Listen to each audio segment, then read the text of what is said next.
Assalamualaikum. Assalamualaikum warahmatullahi wabarakatuh. Subhanakallahumma Rabbana la ilma lana illa ma 'allamtana innaka antal alimul hakim wa tub 'alaina innaka antat tawwabur rahim wa taqabbal minna innaka antas samiul alim wa 'allimna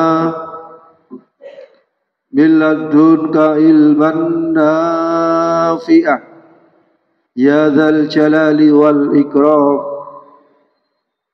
Allahumma aftah lana hikmataka wansur alaina rahmataka ya dzal jalali wal ikram. Wa sallallahu ala sayyidina Muhammad walhamdulillahi rabbil alamin. Hadirin hadirat jamaah Masjid Baitur Rahim, Majelis Taklim Subuh Ramadan rahimakumullah. Kita masih berbicara tentang tahapan yang kedua. Tahapan yang pertama tingkatan syariat yang sudah kita bahas, dimengerti, diingat-ingat, dan dipraktekkan di dalam kehidupan kita sehari-hari. Baik kita hubungan secara vertikal, hubungan kepada Allah yang disebut dengan hablum minallah, maupun hubungan kita secara horizontal, yaitu hablum minan nas, ataupun hubungan kita dengan lingkungan, dengan tumbuh-tumbuhan, hayawan, dimanapun kita berada. Jadi tingkatan syariat tidak boleh masuk meningkat menuju ke tarekat kalau syariatnya itu betul-betul dilakukan secara berurutan. Tingkatan syariat tiga hal intinya: at-taubatu min jami'il dzunub, tobat dari dosa kita kepada Allah, kepada sesama manusia, ataupun dosa kita kepada yang lain. Kemudian yang nomor dua, kalau sudah tobat, menuju kepada takwa. Ramadan salah satu media, salah satu bulan yang membentuk manusia yang betul-betul dekat dengan kepada Allah, manusia paripurna yang disebut dengan manusia takwa kepada Allah Subhanahu wa ta'ala. Kemudian yang nomor tiga, kalau sudah kita proses menuju takwa, yang nomor tiga apa Pak? Nomor tiga apa? Istiqomah. At-taubatu min jami'idz dzunub. Kemudian nomor dua adalah takwa. Kemudian nomor tiga istiqomah. Itu urutan-urutan inti daripada syariat. Kemudian yang nomor dua, kalau sudah itu sudah optimal, kalau itu sudah dilakukan dengan usaha zahir dan batin. Kemudian kita masuk ke level yang nomor 2, tingkatan toreko. Inti daripada torekot itu apa? Inti daripada torekot itu ada 3 hal yang harus kita lalui. Yang pertama itu ikhlas. Kemarin kita sudah berbicara tentang ikhlas. Ada ikhlas awam, ada ikhlas khawas, dan ada ikhlas khawasil khawas. Kalau ikhlas khawasil khawas, gimana Pak Amirin? Ikhlas khawasil khawas khusus, apa maksudnya itu? Ikhlas khawasil khawas itu melakukan ibadah kepada Allah, ibadah makhdho maupun ibadah ghairu makhdho, itu karena menjunjung perintah Allah. Menjunjung perintah Allah, menjadi hamba yang baik. Hanya itu. Itu ikhlasnya, ikhlas khawasil khawas. Ya. Ikhlas awam, ikhlas khawas, kemudian ikhlas khawasil khawas. Ya. Dasarnya wa ma umiru illa liya'budullah mukhlishina lahud-din. Kalau sudah ikhlas ini sudah kita lakukan, masuk ke tahapan yang nomor 2. Tahapan yang nomor 2 ini yaitu siddiq, benar ucapan, benar perbuatan, benar hadinya.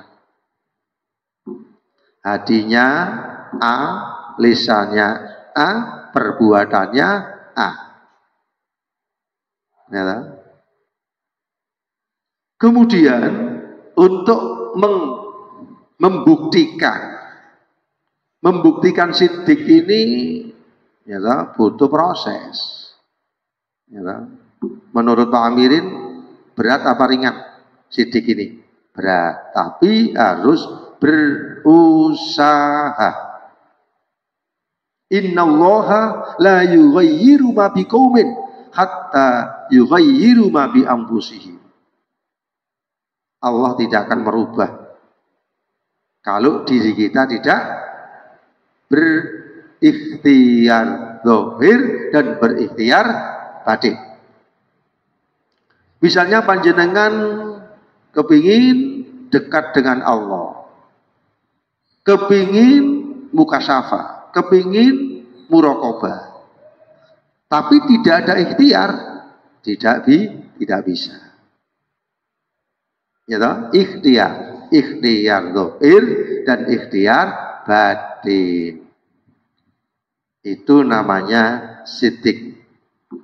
Kemudian yang nomor 3, level urutan yang nomor 3 inti daripada torekot. Yang nomor 3 itu adalah tumakninah, tenang, tentram dengan menyebut nama Allah. Hati kita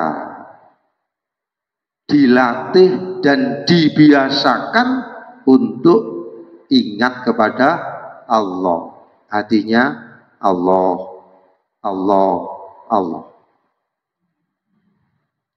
Hati kita ini banyak mengingat selain Allah atau banyak mengingat Allah, Pak Amirin? Selain Allah. Dilatih. Ya toh? Dilatih hatinya, dibiasakan dan dilatih Allah, Allah. Ya toh? Berjalan keluar dari masjid Allah, Allah. Sekarang hatinya dilatih Allah, Allah terus. Sambil kita mengikuti kajian ini, hatinya Allah, Allah, Allah. Sampai terakhir, sampai pulang, sampai di rumah, sampai ke pasar, sampai ke mana saja, hatinya dilatih Allah, Allah. Sudah dipraktekkan Pak Amirin? Sudah ya, tapi banyak lupanya tuh banyak ingatnya. Banyak lupanya. Nggak apa-apa, tapi kan ikhtiar. Ya toh, ikhtiar. Ikhtiar itu berusaha. Kenapa? Karena hati itu bagaikan cermin. Apa cermin itu? Kaca. Kalau di dalam hati kita, kalau cermin ya semuanya masuk. Ya toh? Rumah masuk di dalam hati. Ya toh? Apa masuk dalam hati? Apapun yang kita lihat, yang kita pikirkan itu masuk di dalam hati. Misalnya Pak Amirin mikir A, B, C, D, E sampai Z masuk di sini. Sehingga ketika kita sholat Allahu Akbar, hati yang bagaikan cermin itu banyak yang banyak yang masuk di dalam hati itu banyak A, B, C, D sampai Z. Sehingga apa? Sehingga ketika sholat Allahu Akbar bermunculan. Oh ingat pasar, oh ingat ini, oh ingat burung, oh ingat macam-macam. Pernah nggak Pak Mirin? Pernah. Pak tahu pernah? Ketika sholat Allahu Akbar ingat bersih-bersih, pernah? Pernah. Nah itu adalah proses. Itu adalah proses sehingga ketika kita ingat Allahu Akbar, hati kita itu Pak tahu ingat bersih. Oh tugas saya ini bersihin masjid ini. Diimbangi itu adalah apa? Di perintah Allah. Itu adalah sesuatu perbuatan yang baik menurut Allah. Ingat apa? Ingat di luar, kita ingat pasar, ingat Allah. Kita ingat ayam, ingat Allah. Kita ingat teman, ingat Allah. Ya. Dibiasakan seperti itu. Sehingga apa? Sehingga kalau di dalam hati kita terbiasa mengingat Allah, mengingat Allah. Hatinya mengingat Allah. Sehingga ketika ngelihat, ya ngelihat tumbuh-tumbuhan, ingat Allah. Ngelihat apa? Apapun yang kita lihat, kita di jalan, kita di pasar, kita di kantor, kita di mana saja, apa yang kita lihat itu, hati kita itu mengingatkan itu adalah makhluknya Allah. Itu adalah tajalinya Allah. Itu adalah apa? Cerminnya Allah. Tajalinya Allah, makhluknya Allah. Kudrat dan irodatnya Allah. Nah ini dilatih. Sehingga apa? Sehingga kita biasakan hatinya Allah, Allah. Makanya di dalam Al-Quran dikatakan ala bidzikrillah tatma'innul qulub. Ya, ingatlah dengan zikir kepada Allah. Hati kita itu tenang. Ala bidzikrillah tatma'innul qulub. Ingatlah dengan zikir kepada Allah hati menjadi tenang. Maksudnya ketika kita melihat ya tumbuh-tumbuhan, hati kita itu ingat bahwa itu adalah makhluknya Allah. Ketika kita melihat burung, makhluknya Allah. Ketika kita melihat apapun yang kita lihat, langit, bumi, udara, air, batu, ya rumah, apapun yang kita lihat, hati kita ini adalah, itu adalah kudrat dan irodatnya Allah. Kudrat dan irodatnya Allah, apa yang kita lihat. Makanya Al-Quran kita baca itu adalah membaca secara qauliyah. Apapun yang kita baca, jagat raya ini kita baca, diri kita ini kita baca, itu adalah apa? Sebagai media, sebagai alamat untuk mengenal Allah. Jadi Al-Quran diturunkan oleh Allah, nuzulul Quran, ya kan? Itu Al-Quran yang diturunkan oleh Allah dari Lauh Mahfud ke Baitul Izzah, dan Baitul Izzah diturunkan kepada Kanjeng Nabi besar Muhammad sallallahu alaihi wasallam. Apa tujuan Al-Quran diturunkan kepada manusia itu? Apa Pak Irin? Tujuannya apa? Sebagai petunjuk. Hudan linnas. Al-Quran ini sebagai hudan, petunjuk. Linnas, hudan linnas, petunjuk bagi manusia. Kita sholat, petunjuk Al-Quran. Kita puasa, petunjuk Al-Quran. Kita zakat, petunjuk Al-Quran. Kita memberi takjil, petunjuk Al-Quran. Kita istiqomah, petunjuk Al-Quran. Kita bekerja, petunjuk Al-Quran. Kita menghormati orang lain, petunjuk Al-Quran. Kita tidur, kita makan, kita minum, apapun yang kita lakukan tidak terlepas dari nilai-nilai Al-Quran. Tidak terlepas dengan nilai Al-Quran. Kita makan, petunjuk Al-Quran. Kulu wasrobu, kulu makanlah, wasrobu lan minumlah, wala tusrifu, dan jangan melampaui batas. Kita makan, sekali makan berapa porsi Pak Amirin? Satu porsi. Kalau 2 porsi kuat, kadang-kadang. Kalau 3 porsi gak kuat. Jadi itu petunjuknya kulu wasrobu, makan dan minum, tapi ingat jangan melampaui batas. Nah, kita makan terus tidak sesuai dengan aktivitasnya, jadi apa Pak Amirin? Jadi penyakit. Ya toh? Makannya banyak, aktivitas nggak ada, aktivitas jasmani nggak ada, aktivitas rohani nggak ada, makannya ini menjadi apa? Kelebihan. Nah, sehingga puasa ini dalam rangka untuk menstabilkan, ya, dalam rangka untuk supaya ada nilai-nilai keseimbangan. Itu petunjuknya Al-Quran. Kita bekerja, petunjuknya Al-Quran. Ya, kita tidur istirahat, petunjuk Al-Quran. Kita hubungan dengan masyarakat, petunjuk Al-Quran. Apapun yang kita lakukan, kita berjuang, petunjuk Al-Quran. Ya kan?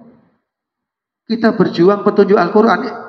Apa petunjuknya? Antara lain, di dalam Al-Quran kan diterangkan, kuntum khaira ummatin ukhrijat linnas, ta'muruna bil ma'ruf wa tanhauna 'anil munkar wa tu'minuna billah. Ya kan?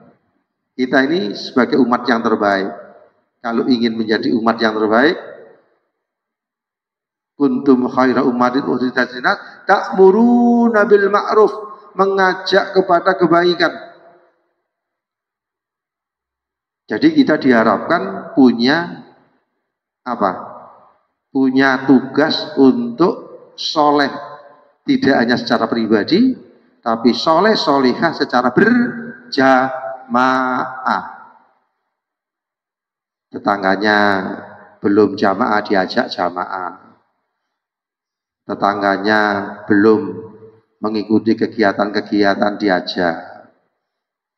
Ya, soleh bukan secara pribadi, tapi soleh secara berjamaah. Sehingga apa? Sehingga ketika panjenengan mengajak orang satu ikut jamaah, mendapatkan nilai pahala sesuai dengan apa yang dilakukan orang itu tanpa mengurangi pahalanya dia. Misalnya sampai ngajak wong 1000, pahalanya orang 1000. Ngajak orang yang 2000, pahalanya 2000. Nah, ini salah satu hikmah. Ya, salah satu hikmah untuk mewujudkan diri kita ini menjadi orang yang baik. Ajaan, keluarganya diajak, tonggone diajak, temannya diajak, saudara-saudara diajak. Ada peluang untuk media dakwah. Ta'muruna bil ma'ruf, mengajak kebaikan kepada dirinya, kepada keluarganya, kepada tetangganya, kepada teman-temannya. Tetapi sebelum mengajak, tetapi diri kita harus ibadah bin nafsi. Mulai diri kita.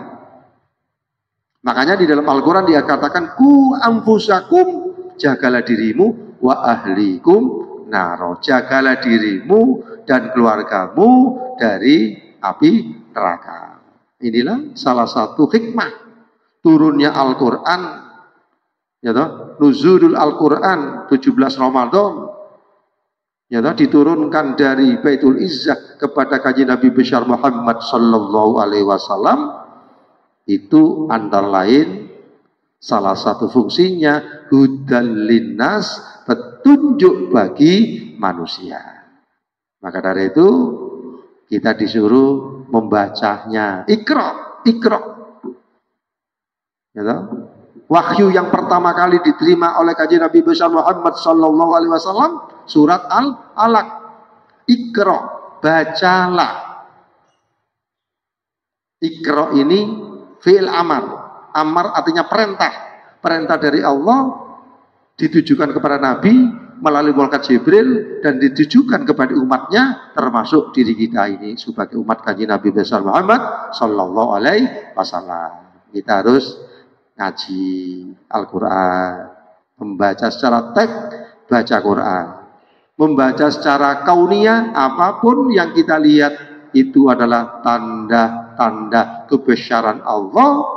Untuk mengenal Allah melalui Al-Quran maupun apapun yang kita lihat ini menghantarkan diri kita untuk makrifat kepada Allah. Demikianlah, mudah-mudahan materi singkat menjadi ilmu yang bermanfaat. Rabbi fa'anfa'na bibarakatihim wa dinal husna bihurmatihim wa amidna fi tariqatihim wa mu'afatil minal bidani. Rabbi fa'anfa'na bibarakatihim wa dinal husna bihurmatihim wa amidna fi tariqatihim wa mu'afatil minal bidani. Rabbi fa'anfa'na bibarakatihim wa dinal husna bihurmatihim wa amidna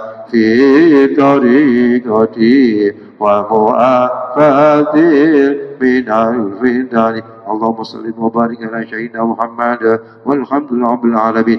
Allahumma arzuqna ilman nafi'ah, Allahumma arzuqna ilman nafi'ah rahmatul alamin. Allahumma nawwir qulubana ya Allah bidhil qamarika abadan bi rahmatika ya arhamar rahimin. Rabbana atina fid dunya hasanah wa fil akhirati hasanah. Alhamdulillahi rabbil alamin. Allahumma afiq ila. Assalamualaikum warahmatullahi wabarakatuh.